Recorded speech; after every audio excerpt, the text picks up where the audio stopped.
हिंदू धर्म के अनुसार जीवन एक पूर्ण चक्र है, उतार और चढ़ाव से भरा।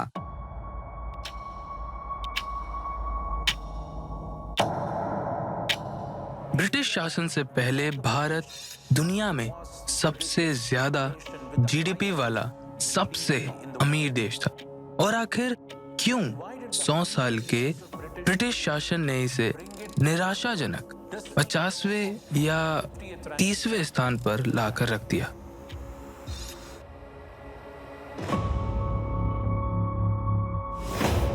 वे यहाँ हमारा व्यापार, कपड़ा, कच्चा माल, यहाँ तक कि तोप के गोले बनाने के लिए पोटेशियम नाइट्रेट लेने के लिए आए थे, जो भारत से आता था। भारत उनकी जागीर नहीं था। उन्हें मेरे देश की संपत्ति, हमारी मूर्तियां, हमारे देवताओं को लेने का कोई हक नहीं था। वे हमारे सार्वजनिक स्थानों, हमारे पवित्र मंदिरों में गए और हिंसक रूप से इन्हें लूटा। वैसे तो लूट शब्द भी हिंदी का ही शब्द है, जो अब अंग्रेजी के शब्दकोश का हिस्सा है। तो देखा जाए तो हिंदी शब्द लूट को भी लूट कर ही अंग्रेजी शब्दकोश में शामिल किया गया। मान लीजिए एक पड़ोसी आपके घर से कीमती सामान को चुराकर आपको ही कहता है कि मैं तो इसे आपके घर से ही लाया हूँ। बताइए अब आप क्या करेंगे? जैसे अगर हम एक आभूषण का उदाहरण लें, तो कभी आपको लगता है कि ये टूट गया, इसको मरम्मत की जरूरत है। फिर आप इसे पूरी तरह से तोड़ के कीमती रत्नों को निकालकर, सोने को पिघलाकर उसे फिर से नया बनाने की कोशिश करेंगे, और हो सकता है कि ये पहले से ज्यादा चमकदार और खूबसूरत लगे।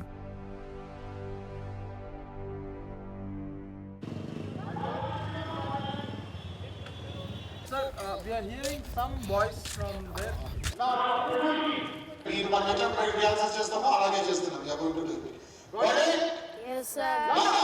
Yes, sir. 3, 2, 1, go. सर, हमारे गांव कुशलपुर में स्वागत है। यहाँ हम सब मिलजुल कर रहते हैं। अच्छा, ये है बालू, गांव का लोहार। सबसे बेहतर बर्तन यही बनाता है और तलवार, भालू जैसे हथियारों को सुधारता भी है। अरे ये तो काफी पुरानी तकनीक है। तुम्हें ग्लासगो में हमारे आधुनिक कारखाने और मैनचेस्टर में हमारे कॉटन मिल को देखना चाहिए। हमारी दौलत ही हमारा दुर्भाग्य भी थी, क्योंकि अगर हम गरीब देश होते तो मुझे नहीं लगता कि वे यहाँ आते। वो आदमी वहाँ क्या कर रहा है? ये पुजारी जी है, गांव के मंदिर में पूजा करते हैं और गांव वाले इनसे आशीर्वाद लेते हैं। लोहार आशीर्वाद क्यों नहीं दे सकता? वो नीच है ना? नहीं सर, ऐसा नहीं है। ये तो अत्याचार है, सद्भाव नहीं। तुम लोग सदियों से ठगे जा रहे हो, पर चिंता ना करो। ईस्ट इंडिया कंपनी आपको इन दमनकारी बुराइयों से बचाने और एक बेहतर भविष्य देने के लिए आ गई है। उन्होंने झूठा प्रचार किया कि भारत सपेरों, हाथियों, मगरमच्छों का देश है और हमें इन मूर्ति पूजकों को सभ्य बनाना होगा। इसीलिए हमें इन्हें ईसाई धर्म में परिवर्तित करना होगा।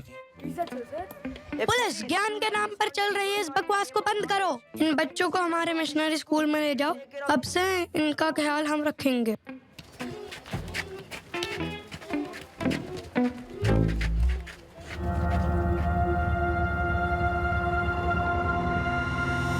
ईस्ट इंडिया कंपनी की सफलता के पीछे भारतीयों में एकता की कमी एक बहुत बड़ा कारण था। बहुत सारे प्रांत और राजा महाराजा थे जो हमेशा आपस में ही लड़ते रहते थे।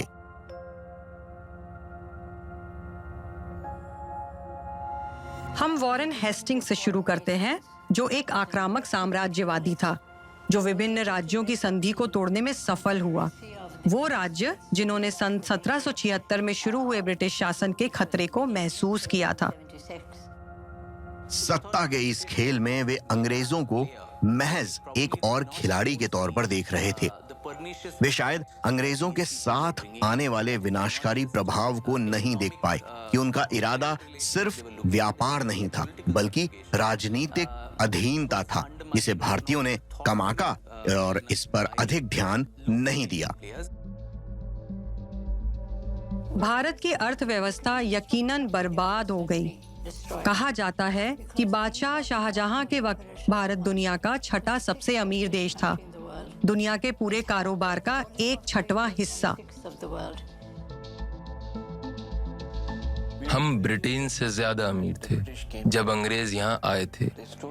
ये सब सन 1768 से 1938 के बीच शुरू हुआ। ये वो साल थे जब भारतीय मंदिरों, घरों, महलों, कला केंद्रों से भारतीय कलाकृतियों को लूटा गया और उन्हें ब्रिटिश म्यूजियम ले जाया गया। पूरा ब्रिटिश म्यूजियम लूटी हुई चीजों से भरा पड़ा है।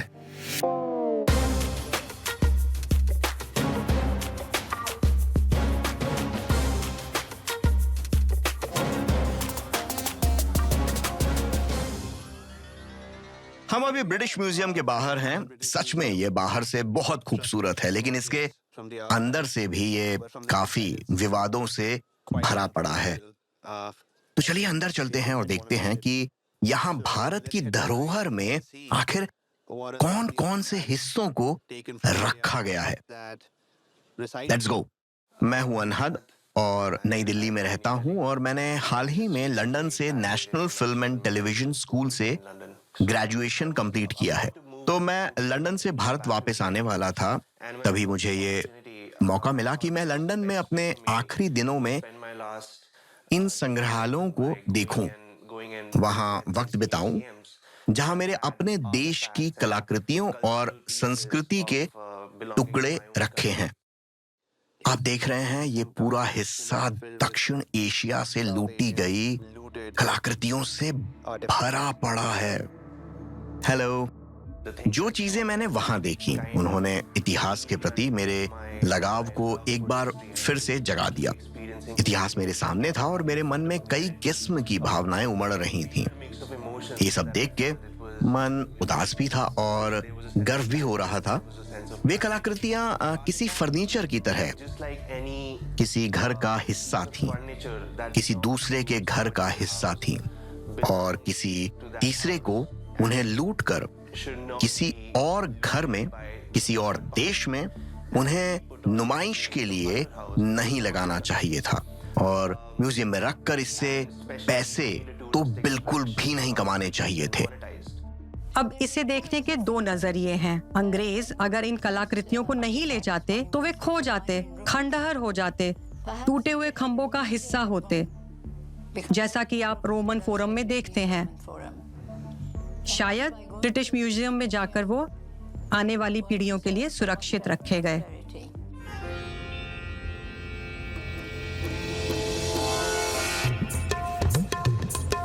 हम अभी पुरानी दिल्ली की चहल पहल में हैं। चोर बाजार में चोरी का सामान बेचा जाता है। हम दिल्ली में अभी चोर बाजार के बीचों बीच हैं और इसे लंदन के ब्रिटिश म्यूजियम का ही एक छोटा स्वरूप कहा जा सकता है, जहां चोरी किए गए खजाने और कलाकृतियों को रखा गया है। ठीक वैसे ही उसी तरह से यहाँ भी हम भारतीयों को वैसी ही कई चीजें बेची जाती हैं।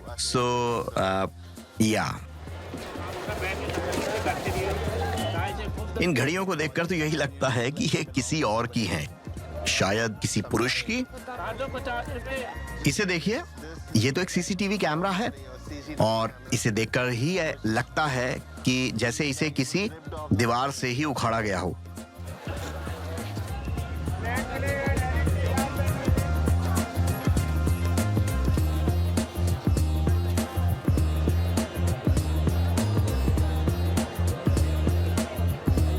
वैसे देखा जाए तो ये सच में ब्रिटिश म्यूजियम की ही याद दिलाता है।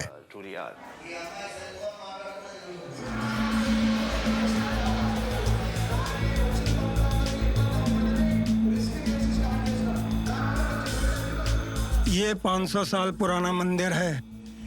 यहाँ के पीठासीन देवता बालाजी हैं। हम उन्हें तिरुपति बालाजी का ही एक अवतार मानते हैं।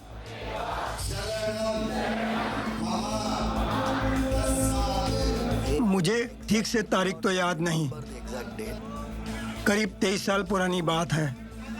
जुलाई की सुबह सुबह हमें परिवार के एक सदस्य की कॉल आई। उन्होंने फोन पर बताया कि हमारा मंदिर लूट लिया गया है, चोरी हुई है। हमारे देवताओं की छोटी छोटी मूर्तियां, ऐसी 5 मूर्तियां चोरी हो गईं। हम सबकी आंखों में आंसू थे। हमारे लिए ये सिर्फ मूर्तियां नहीं हैं, ये स्वयं स्वामी हैं, हमारे देवता हैं, स्वयं भगवान हैं। हमारे लिए ये ऐसा ही है जैसे हमारे बच्चे का अपहरण कर लिया गया हो। अब आप सोचिए कैसा लगेगा अगर आपके छोटे बच्चे का कोई अपहरण कर ले। अनुराग सक्सेना इंडिया प्राइड प्रोजेक्ट नाम से एक ग्रुप चला रहे हैं। इंडिया प्राइड प्रोजेक्ट एक परियोजना है जहां वे तस्करी की गई इन सभी विरासतों का पता लगाने की कोशिश कर रहे हैं। देश के कई हिस्सों से देवताओं की या नक्काशीदार मूर्तियों, ऐसी कई विरासतों की तस्करी की जा रही है। और जब मैं वहां गया तो ये देखकर हैरान रह गया कि ऐसी हजारों मूर्तियां हैं जिनकी इस देश से तस्करी की गई है। बड़ा दुर्भाग्य है।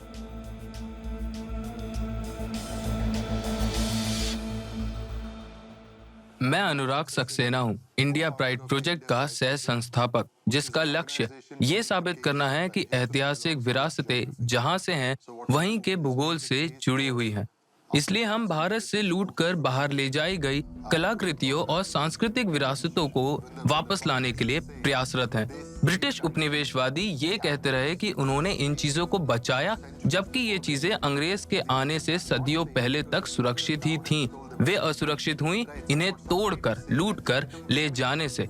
ठीक है, तो किसी का ये कहना कि मतलब ये चीजें किसी म्यूजियम या प्राइवेट कलेक्टर के लिए आखिर इतनी मूल्यवान क्यों है? क्योंकि ये सदियों पुरानी होने के बाद भी सदियों तक सुरक्षित ही रहीं। जब विनाश करने वाला खुद को बचाने वाला समझने लगे, जब विलन ही खुद को हीरो समझने लगे।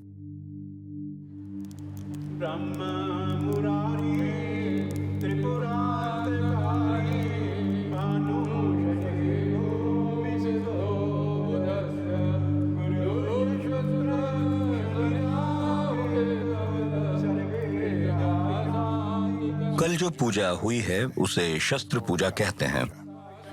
ये एक बहुत ही पुरानी परंपरा है और इसका उद्देश्य हथियारों को बढ़ावा देना कतई नहीं है, बल्कि ये अंधकार के ऊपर प्रकाश की और बुराई के ऊपर अच्छाई की, असत्य के ऊपर सत्य की जीत का प्रतीक है। जरात का मामला बेहद दिलचस्प है। उनका परिवार पंजाब से ताल्लुक रखता था। उनके परिवार की पुश्तैनी तलवार को लूटा गया था। वो तलवार बहुत मायने रखती है, क्योंकि वो तलवार कई विजय, लड़ाई, प्रतिरोध, युद्ध का एक हिस्सा रही जिसमें उस परिवार ने भाग लिया था। सही मायनों में तो उस तलवार पर परिवार के उत्तराधिकारियों का ही अधिकार होना चाहिए। मेरा नाम जरात चोपड़ा है। पेशे से मैं एक अंतर्राष्ट्रीय वकील हूँ। मैं आधा भारतीय और आधा ब्रिटिश हूँ। बचपन से ही मुझे इन दोनों शक्तिशाली ताकतों के बीच संतुलन बनाना सीखना पड़ा और इसी कारण मैं इन दोनों ही पक्षों को अच्छी तरह से समझता हूँ। मेरा परिवार इन दोनों ही पक्षों का हिस्सा था। इस बात को समझने के लिए हमें करीब 175-176 साल पीछे जाना होगा, जब ईस्ट इंडिया कंपनी पंजाब पहुंची थी। उस समय पंजाब एक सिख साम्राज्य हुआ करता था, लेकिन उस साम्राज्य के संस्थापक महाराजा रणजीत सिंह की मृत्यु 1839 में ही हो गई थी। इसके परिणाम स्वरूप वो साम्राज्य अलग अलग राज्यों में बंटने लगा। ईस्ट इंडिया कंपनी पंजाब के आधे उत्तरी हिस्से के साथ समझौता करने में कामयाब रही थी। नतीजतन पंजाब के दक्षिणी हिस्से में एक ही राज्य बचा था और जहां उस समय मेरे पूर्वजों का शासन हुआ करता था। ईस्ट इंडिया कंपनी और ब्रिटिश सेना के बीच जो संघर्ष हुआ उसे टाला नहीं जा सकता था और अंग्रेज इस बचे हुए अंतिम राज्य भारत के अंतिम भाग को जीत लेना चाहते थे और यही वजह थी जिसके बाद दूसरा आंग्ल सिख युद्ध शुरू भी हुआ। मुल्तान का किला काफी शक्तिशाली था और इस किले पर चढ़ाई करने के लिए भारी मात्रा में सैनिकों और तोपों को मुल्तान लाया गया था। तो अंग्रेज आगे बढ़ने लगे और फिर शहर को रौंदते हुए वो किले तक आ पहुंचे और फिर मूलराज से आत्मसमर्पण करने के लिए कहा गया। आखिरकार आत्मसमर्पण का दिन आया, 22 जनवरी 1849 का वो दिन। मूलराज को कमांडर जनरल विलियम फिश के टेंट में लाया गया। अनुवादक ने उनकी तलवार विलियम फिश को आत्मसमर्पण के रूप में दे दी। मूलराज मेरे परदादा थे। फिर पीढ़ियां बीतती गईं और जैसे जैसे पीढ़ियां बीतती गईं उस खास तलवार की खोज होती रही जिसका अब कहीं नामो निशान नहीं था। Students, today we will learn A for apple and B for... Stop. Once again, louder. Students, today we will learn A for apple, B for ball. Repeat after me. 2 into 2 is equal to 4. 2 into 2 is equals to 4. Repeat after me. The sun rises in the east. Sun rises in the east. అక్కడికి వచ్చినాక dialogue.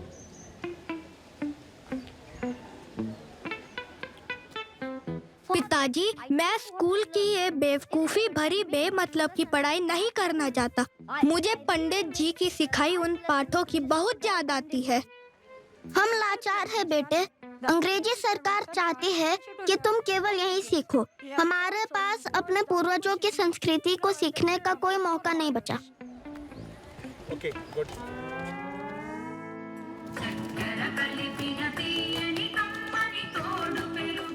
British शिक्षा प्रणाली से पहले भारतीय शिक्षा प्रणाली काफी स्थानीय थी। यहाँ 5500 साल पहले से ही बेहतरीन शिक्षा संस्थान थे। हमारे पास अधिक स्कूल थे और दुनिया में साक्षर लोगों की सबसे बड़ी संख्या थी। अंग्रेजों के आने से पहले हमारी साक्षरता दर 90% से अधिक थी।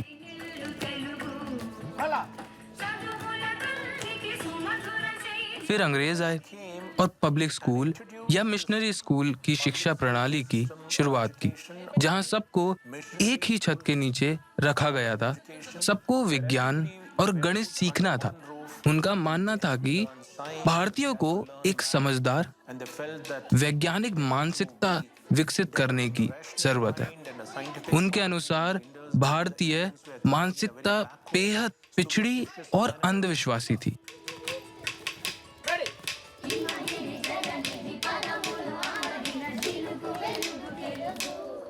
यदि शिक्षा की बात करें तो हाँ, अंग्रेजों ने उच्च शिक्षा पर बल दिया। उन्होंने 3 प्रेसिडेंसी कॉलेज खोले, बंगाल, कलकत्ता में, मद्रास और बंबई में। ये तीनों प्रेसिडेंसी कॉलेज यहाँ आधुनिक शिक्षा लेकर आए। आप चाहें तो इसका श्रेय उनको दे सकते हैं। वे युवा भारतीयों को शिक्षा की मुख्य धारा में लाना चाहते थे।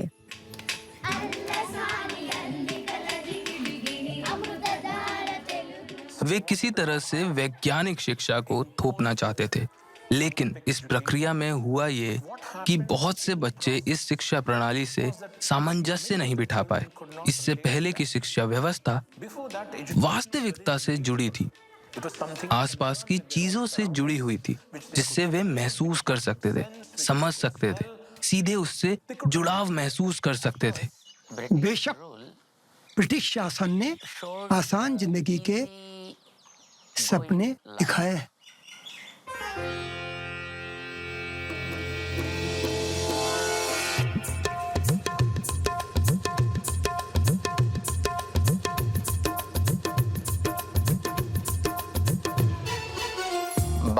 उन्होंने नौकरी दी और साथ ही पहनावे भी दिए।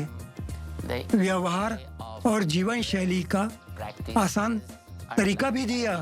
तो हमारे स्कूल, कॉलेज, सभी शैक्षणिक कार्यक्रम औपनिवेशिक हो गए थे, यहाँ तक कि आर्ट स्कूल्स भी। इससे पहले भारतीय अपने घरों के फर्श, छतों और दीवारों पर चित्रकारी करते थे। हम खूबसूरत कपड़ा बनाकर निर्यात करते थे। हमारी शिल्पकला दुनिया में मशहूर थी। औपनिवेशिक नियमों के चलते ये सब बदल गया। कई शिल्पकलाएं लुप्त हो गईं। ऐसी शिल्पकलाएं जिन्हें लोग अब जानते भी नहीं। औद्योगिकरण और मशीनीकरण के कारण पारंपरिक तकनीकों के लिए जगह ही नहीं बची। तो इन सभी चीजों ने लोगों को धीरे धीरे अपनी परंपराओं से दूर कर दिया। इसी तरह से मूल्यों का भी धीरे धीरे हनन हुआ। ये हैदराबाद में जीवा का परिसर है। जीवा यानी जियर इंटीग्रेटेड वैदिक एकेडमी। यहाँ हमारे वैदिक शास्त्रों पर शोध किया जाता है। हम यहाँ के छात्रों को नियमित शिक्षा लेने से नहीं रोकते, पर यहाँ छात्र सदियों से चल रहे भरोसेमंद वैदिक शास्त्रों पर भी ध्यान देते हैं। वे यहाँ दो बातों को समझने के लिए पढ़ते हैं। पहला है जीवन शैली की प्राचीन तकनीकों को समझना, और दूसरा कि ये रहस्यमय संसार कैसे बना। मेरे प्यारे ब्रह्मचारियों, हम संध्या वंदन दिन में 3 बार करते हैं। सुबह सूर्योदय पर, शाम को सूर्यास्त में, और दोपहर में जब सूर्य सिर के ऊपर हो।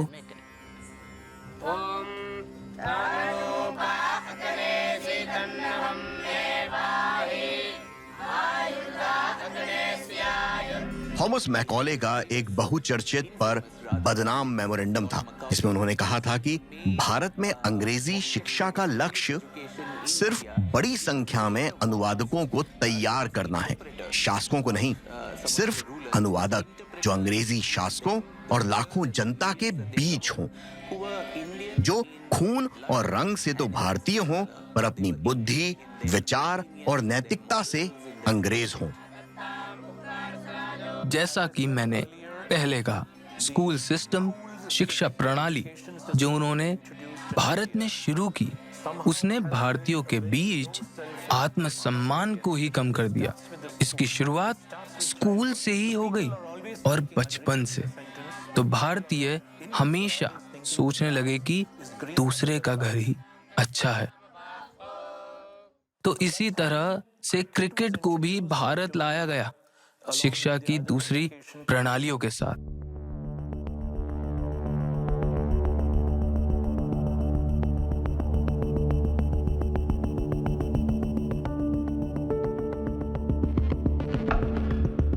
क्रिकेट दुनिया में कहीं मशहूर नहीं। यह खेल केवल गुलाम खेलते थे। हमारे खेल हो सकते थे फुटबॉल, हॉकी, कबड्डी या खो खो जैसे ज्यादा मेहनत वाले खेल। वाओ यार, क्या छक्का मारा।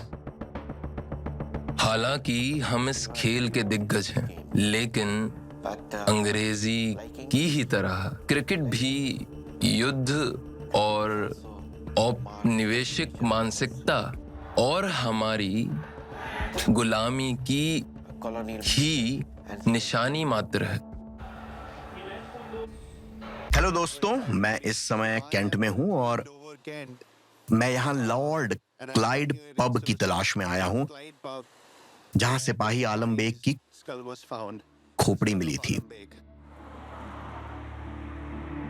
20वीं सदी के मध्य में कैंट के अंग्रेजी काउंटी के एक बहुत छोटे से पब में पब के मालिकों को एक मानव खोपड़ी मिली। बाद में पता चला ये खोपड़ी दरअसल 19वीं शताब्दी में अंग्रेजों के खिलाफ विद्रोह करने वाले किसी एक सिपाही की थी। बाद में जब उस सिपाही का नाम भी पता चला तो सिपाही का नाम आलम बेग था और विद्रोह के बाद उसे मार दिया गया था और उसका कटा सिर एक ब्रिटिश अधिकारी इंग्लैंड ले आया।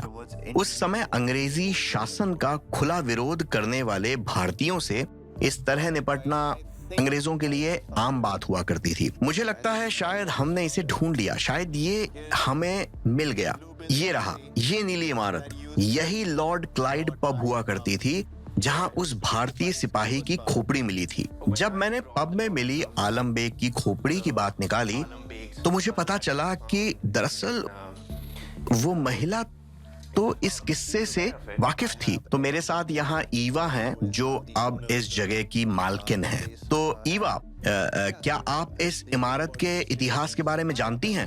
हाँ, मेरे पति और मैंने लगभग 9 साल पहले ये इमारत खरीदी थी। जब हम यहाँ आए थे तो हमें किसी ने बताया था कि इस इमारत का अपना एक अलग इतिहास है, विद्रोह के अलावा भी, और उससे जुड़े नाम के बारे में भी। वर्षों पहले इस पब के शुरुआती दिनों में पब के पुराने मालिक को ब्रिटिश सेना के किसी अधिकारी ने आलम बेग नाम के एक व्यक्ति की खोपड़ी भेंट की थी जो भारतीय विद्रोह में शामिल था। उसे गिरफ्तार किया गया और सजा के तौर पर तोप से उड़ा दिया गया। पहले तो वो इंटरव्यू देने में मुझे झिझक रही थी। इसकी वजह उन्होंने बताई कि ये इतिहास की बात है, जो बीत गया सो बीत गया, जो हुआ सो हुआ, अब उसे बदला तो नहीं जा सकता, तो उसके बारे में आखिर चर्चा करके, बात करके आखिर फायदा ही क्या है। लेकिन मुझे लगता है कि ब्रिटिश संस्कृति में भूलने की बीमारी है, खासतौर से अपने औपनिवेशिक अतीत के बारे में। सशस्त्र संघर्ष लगातार चला, बेहद हिंसक और बहुत खूनी सशस्त्र संघर्ष। 1857 की क्रांति के पहले विद्रोह से लेकर 1946 में सेना और नौसेना के विद्रोह तक, इस पूरी समय धारा में बहुत से लोग क्रांतिकारी थे और इन क्रांतिकारी आंदोलनों से लगातार जुड़े थे।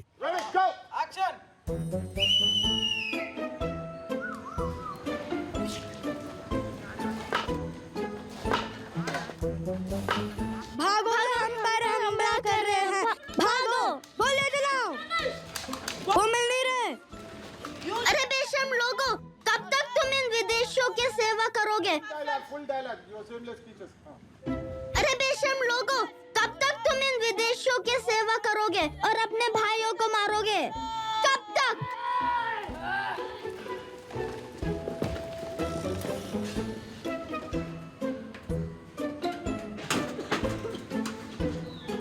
ये छोटी मगर महत्वपूर्ण लड़ाई है। कोई भी विदेशी, चाहे वो कितना भी ताकतवर हो, हम इनसे लड़ेंगे और अपनी जमीन वापस लेकर रहेंगे।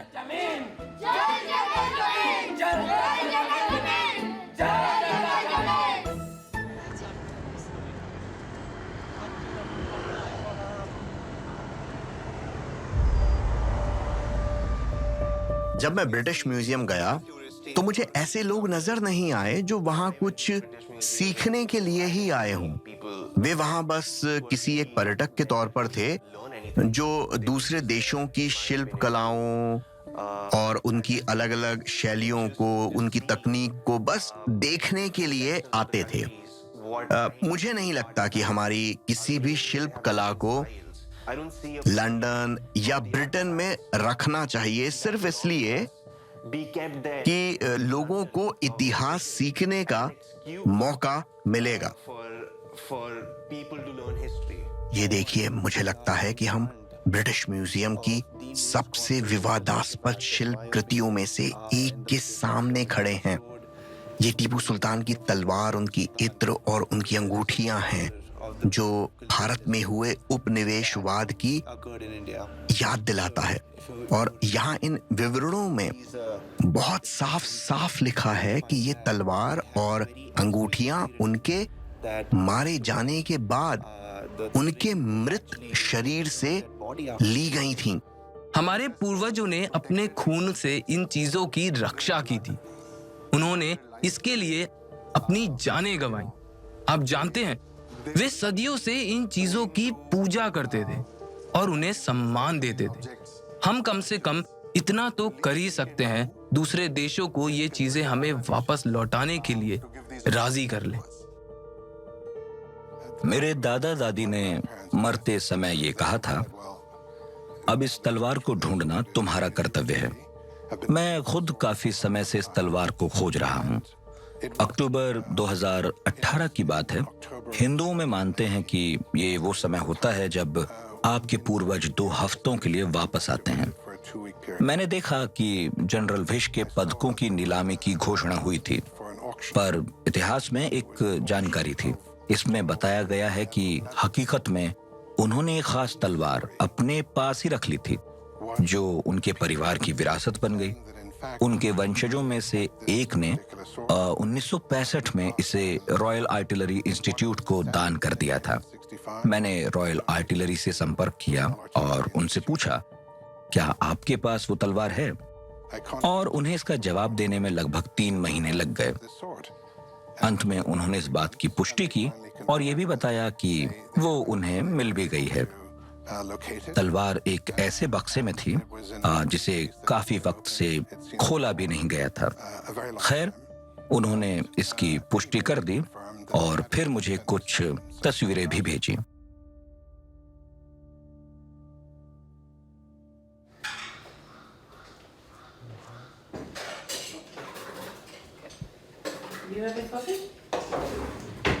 तो सवाल आखिर ये है कि मेरे परिवार के लिए ये तलवार इतनी महत्वपूर्ण क्यों है? देखिए, हिंदू धर्म में एक धारणा मानी जाती है जिसे पितृदोष कहते हैं। माना जाता है कि आपके पूर्वजों ने कुछ बुरा किया होगा या उनके साथ कुछ बुरा हुआ होगा, इसके कारण ये दोष लगता है और आप वंशज के तौर पर जो हुआ उन कर्मों को ढोते हैं, जिससे परिवार में अशांति आती है।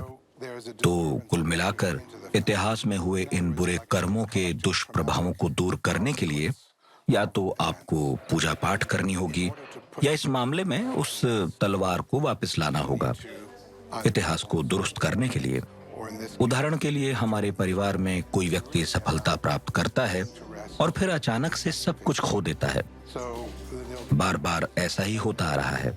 हमारे परिवार के लोग ऊंचाइयों पर पहुंचकर गिर जाते हैं, चढ़ते हैं, फिर गिरते हैं और एक क्रम चलता रहता है। इन कर्मों के फल को ही पितृदोष कहा जाता है और दरअसल इससे हमारे पूर्वज हमारा ध्यान खींचने की कोशिश कर रहे हैं ताकि हम इन सभी हालात को ठीक कर सकें और फिर से शांति से अपने जीवन में हम आगे बढ़ सकें। तुम अपने सामाजिक भावनात्मक विकास के लिए क्या कर रही हो? सवाल होते हैं, जैसे हर सेक्शन में कई प्रश्न होते हैं जिनसे हम सामाजिक भावनात्मक शिक्षा सीख सकते हैं। जैसे 5वीं कक्षा में आपके दोस्त कौन थे या आपकी किससे बनती है, लेकिन हम लोगों में अभी तक अच्छी दोस्ती नहीं हुई है, इसलिए कुछ बच्चे अभी भी घुल मिल नहीं पाते क्योंकि उनकी कोई दोस्त नहीं है तो वे कुछ भी बता नहीं पाते।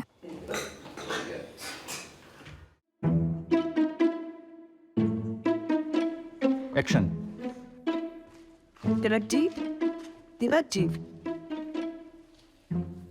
स्वामी ji, my great fortune, I could meet you, Swami ji. तो केसरी जेल में है?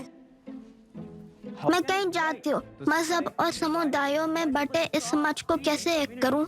तिलक जी, अपनी चुनी हुई राह पर अडिग रहिए, बाधाएं दूर हो जाएंगी। भारतीयों में अपनेपन का अभाव है, उन्हें एक करने के लिए एक मजबूत मंच की जरूरत है, एक प्रतीक जो एकता की भावना पैदा करेंगे। गणपति आपको वो प्रदान करेंगे। भारतीय स्वतंत्रता संग्राम के बहुत पहलू हैं। एक आम तर्क ये दिया जाता है कि यह मूलतः एक अहिंसक आंदोलन था। बेशक महात्मा गांधी और कांग्रेस ने अपनी नैतिक आस्थाओं और आजादी के लिए अहिंसक संघर्ष से ब्रिटिश राज पर जो दबाव डाला, उसने औपनिवेशिक उत्पीड़क के मन को झंझोड़ दिया। और फिर टॉल्स्टॉय ने उन्हें एक फॉर्मूला दिया। 1908 में गांधी के आने से पहले उन्होंने कहा उनकी नौकरशाही और सेना में शामिल ना हो। उन्होंने कहा वो आपको गुलाम बना रहे हैं, उनके कोर्ट में भी शामिल ना हो। यदि आप इन 3 चीजों का समर्थन बंद कर देंगे तो आप शासकों को अपंग बना देंगे। गांधी से पहले ऐसा नहीं हुआ था, क्योंकि गांधी ही थे जो इन बातों को एक साथ रख सकते थे। हमें एक ऐसे गांधी की जरूरत थी जो हमें एक आसान संदेश दे सके, जिसे एक रईस भी समझे और एक गरीब भी। तो अगर आप देखें कि गांधी कैसे संवाद करते थे, मेरा मतलब उनके संवाद करने और उसके प्रभाव के सबसे बड़े उदाहरणों में से एक है दांडी यात्रा।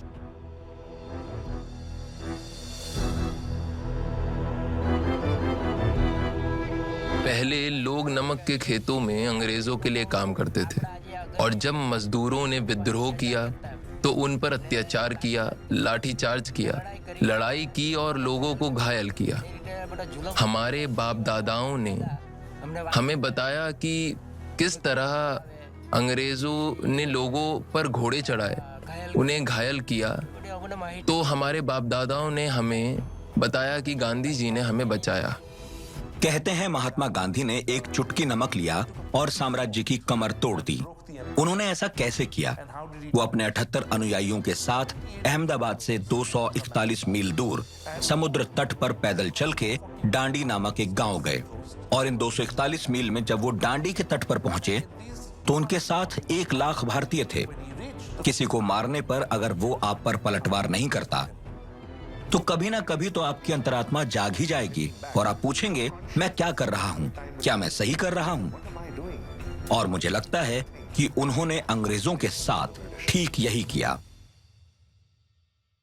15 अगस्त 1947 को भारत आजाद हुआ।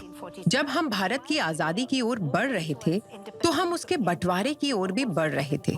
उस वक्त भारत के शासक अंग्रेजों की ये एक भयानक विरासत रही, क्योंकि ये उनका ही सिद्धांत था, बांटो और राज करो।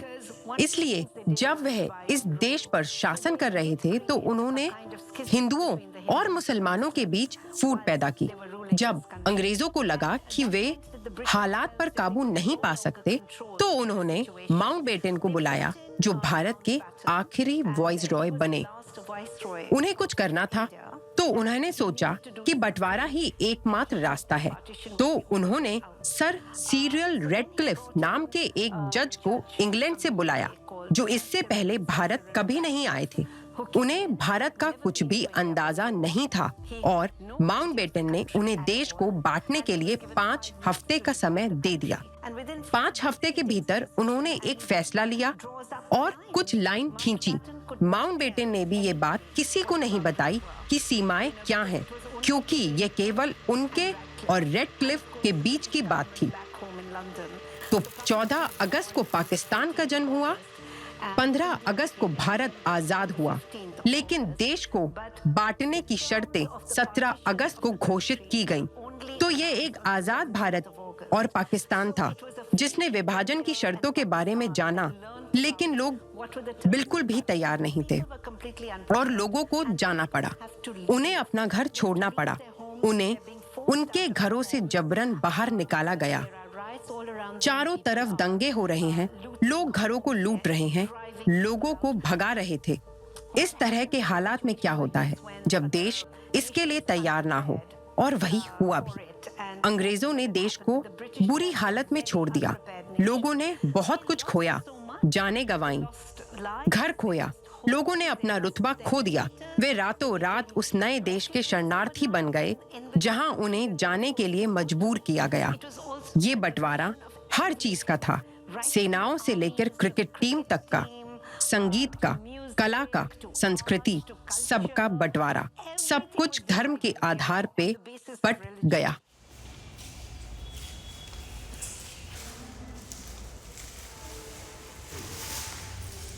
ये एक कश्मीरी कलाकार वीर मुंशी द्वारा उधार पर हमें दी गई एक बहुत ही सुंदर मूर्ति है, और ये जैसा कि आप देख सकते हैं बंटवारे की पूरी कहानी को गंभीरता से बयान करती है। घोड़े की ये मूर्ति कश्मीर की पारंपरिक शैली में पेपियार मेशे स्टाइल में बनाई गई है, लेकिन ये अपनी पीठ पर हड्डियां लिए हुए है, इंसानी शरीर के अलग अलग हिस्सों की अलग अलग हड्डियां, और ये बहुत प्रतीकात्मक है और कुछ ऐसा है जिसे हमें याद रखना चाहिए कि बंटवारे के बाद शरणार्थी अपने साथ बहुत कुछ ले जाते हैं।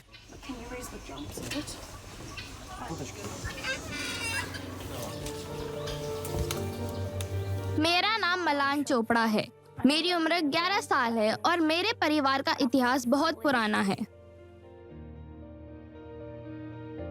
तो वो पंजाबी राजाओं की वंशज है। हाँ, वो आखिरी या कहें सबसे नई वंशज है। तो मुल्तान के राजा दीवान मूलराज चोपड़ा की, जो तलवार के मालिक थे, उनके परिवार में पुरुषों की एक सीधी वंशावली है। ये पीढ़ी जरात तक जाती है। मल्हान आखिरी है, कोई लड़का नहीं है। भारत में पंजाब है, वहाँ पर मूल राज का शासन था, जिनकी ये तलवार थी। वह इसी तलवार से लड़ रहे थे, पर बंदी बनाए जाने के बाद उन्हें ये तलवार छोड़नी पड़ी। हम तलवार वापस चाहते हैं, क्योंकि हम नहीं चाहते कि अतीत में हुए हादसे से हमारे साथ कुछ बुरा हो। हम बस तलवार को सुरक्षित जगह पर रखना चाहते हैं।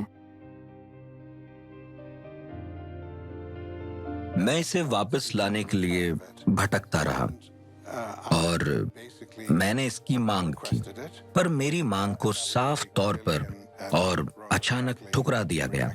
वो बहुत निराश थे और मुझे लगता है कि ऐसे समय में जब हम दुनिया में बड़े परिवर्तन के दौर से गुजर रहे हैं, जहां हम विभिन्न संस्कृतियों और अलग-अलग लोगों को अपनाने लगे हैं और दुनिया एक विविध जगह बन गई है, और मुझे लगता है कि औपनिवेशिक संदर्भ में ली गई वस्तुओं को वापस करना एक चर्चा का विषय बन गया है। ये मेरी ओर से पहला पत्र है जिसमें तलवार की वापसी का अनुरोध किया गया है, और ये उनकी प्रतिक्रिया थी जिसमें लिखा है, मैं आपको सूचित करता हूं कि रेजिमेंट तलवार की वापसी या बिक्री के लिए सहमत नहीं होगी और इस मामले को यहीं खत्म माना जाता है, जो जाहिर तौर पर मेरे लिए तो खत्म नहीं हुआ है। उन्होंने बताया कि ये उनकी जीत की निशानी है, जो उनकी अतीत की इस जीत का जश्न मनाने के लिए जरूरी है। ये जाहिर तौर पर हमले से आहत उस परिवार के लिए अपमान को बढ़ा रहा है जिसने उस भयानक घेराबंदी को झेला था। और इसके अलावा उन्होंने कहा, अगर हम इसे वापस करते हैं तो हमें बाकी सब कुछ भी वापस करना चाहिए, और अगर हम बाकी सब कुछ वापस नहीं कर रहे हैं तो इसे वापस क्यों करें? मेरे हिसाब से ये एक बेहुदा तर्क है। अगर मैं किसी के घर में घुस जाऊं और कुछ ले लूं और कहूं, सुनो, तुम्हारी संपत्ति की नुमाइश करने से बहुत से लोगों को फायदा होगा, क्या ये जवाब आपको संतुष्ट करेगा? नहीं, आपको अपनी चीज वापस चाहिए होगी, क्योंकि वो आपके घर की है।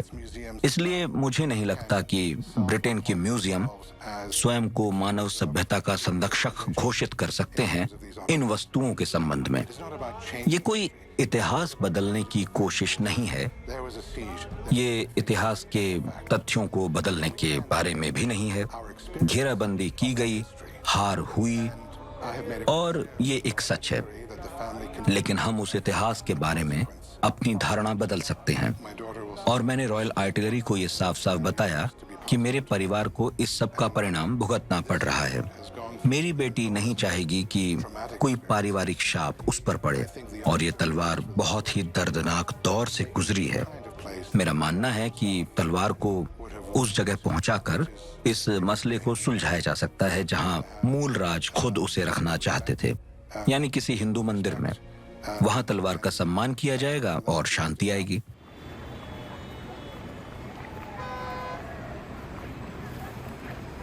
तो मैं अभी अभी इन दो साथी भारतीयों से मिला हूं और जिनसे मैंने इस बारे में बात की। उन्होंने कहा कि वे खुश हैं कि शिल्पकलाएं ब्रिटिश म्यूजियम में रखी हैं और यहीं से उन्हें सबसे ज्यादा पहचान मिलती है। मुझे यहाँ रखी वस्तुओं पर गर्व है, और खासकर जैसा कि हम दक्षिण भारत से हैं। मैं चेन्नई से हूँ और ये कुंभकोणम से है। मैंने अपने घर से ज्यादा यहाँ देवताओं भगवान शिव के बारे में जाना। यहाँ जाना? ओ, इसीलिए आप इससे सहमत हैं? यही तो बात है, यही फायदे हैं यूरोप आने के। मुझे लगता है कि यह जागरूकता की कमी है। ये केवल शिल्प कलाओं को पर्यटक की दृष्टि से देखने के बारे में नहीं है, बल्कि इतिहास के बारे में है।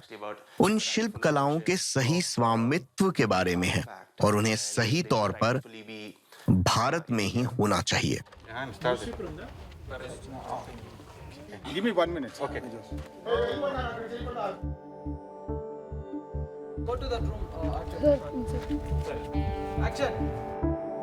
मेरा सुझाव है कि इंग्लैंड अपनी विरासत भारत भेजे ना, और मैं गारंटी देता हूं कि किसी भी ब्रिटिश म्यूजियम की तुलना में पर्यटक यहाँ ज्यादा होंगे। दुनिया को ये समझने की जरूरत है कि इतिहास और भूगोल जुड़े होते हैं। लोग ब्रिटिश उपनिवेशवाद की विरासत के बारे में केवल सकारात्मक बात करते हैं, है ना? मुझे लगता है कि जब ब्रिटिश उपनिवेशवाद और उसके परिणामों के बारे में बात करते हैं तो हमें निष्पक्ष होना चाहिए कि आखिर उन्होंने पीछे क्या क्या छोड़ा। आप बाहर जाइए, किसी भी अंग्रेजी बोलने वाले कॉन्वेंट स्कूल में पढ़े व्यक्ति से पूछिए और वो आपको 10 कारण बताएगा कि ब्रिटिश शासन भारत के लिए क्यों अच्छा था। उन्हें सच्चाई दिखाने में थोड़ा वक्त लगता है। मान लीजिए अगर मैं अपने पड़ोसी को बुलाता हूँ और मेरे पड़ोसी की माँ मेरी माँ से ज्यादा खूबसूरत है, तो क्या मैं उसे माँ बुलाना शुरू कर दूंगा? भले ही अंग्रेज हमें छोड़कर चले गए हैं, लेकिन फिर भी उनकी अंधभक्ति के कारण आप अपनी ताकत को गलत हाथों में देकर बैठे हैं और उन्हें आप पर हुक्म चलाने की ताकत दे रहे हैं। इस तरह के दुरुपयोग को रोकना चाहिए। मैं आपसे अंग्रेजी में बात कर रहा हूं। मैंने इसे स्कूल में अपनी पहली भाषा के रूप में एक बच्चे के रूप में सीखा। ये अपने आप में दिखाता है कि हम दरअसल औपनिवेशिक हो चुके हैं। सच तो ये है कि बहुत से भारतीय शायद अपनी क्षेत्रीय या मातृभाषाओं में भी बहुत अच्छी तरह से बात नहीं कर पाते। ये उपनिवेशवाद के दुष्परिणामों की पुष्टि करते हैं। देखा जाए तो ब्रिटिश जीन्स आज भारतीयों के डीएनए में घुस चुका है। जैसा कि मैंने कहा, हम 5000 वर्ष पुराने हैं। अगर आप हमारा इतिहास देखें तो उसमें ब्रिटेन सिर्फ पिछले 200 साल से ही है, लेकिन इन 5000 वर्षों में पूरी दुनिया के प्रतिनिधि भारत आने में कामयाब रहे। इसलिए मुझे लगता है कि यहाँ हम केवल अंग्रेजों की ही जीन्स नहीं पाएंगे, क्योंकि यहाँ पूरी दुनिया आती है। मैं इस देश से कहूंगी कि वे अपना इतिहास को याद रखें और अपनी कहानी खुद बताएं। आप कौन हैं और आपने क्या किया, ये बताने के लिए विदेशी इतिहासकारों पर निर्भर ना रहें। आज भारत का पुनर्जन्म हुआ है।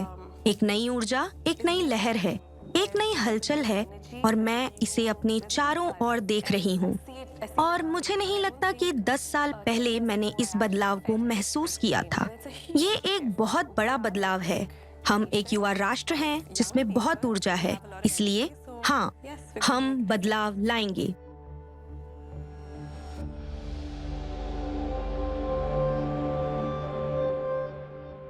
साम्राज्य अपने साथ कई दूत भी लाया, जिनमें ऐसे व्यापारी भी थे जो भारत के सोने को लूटने और खुद को समृद्ध बनाने के लिए आए थे। बाकी एक नई सभ्यता को चुनौती पेश करने आए और उन्होंने भारत को पश्चिम के चमत्कारों के लिए खोल दिया। वक्त के साथ विजेता खुद ही भारत की महानता से मोहित हुए और बदले में हम विजेता बन के उभरे।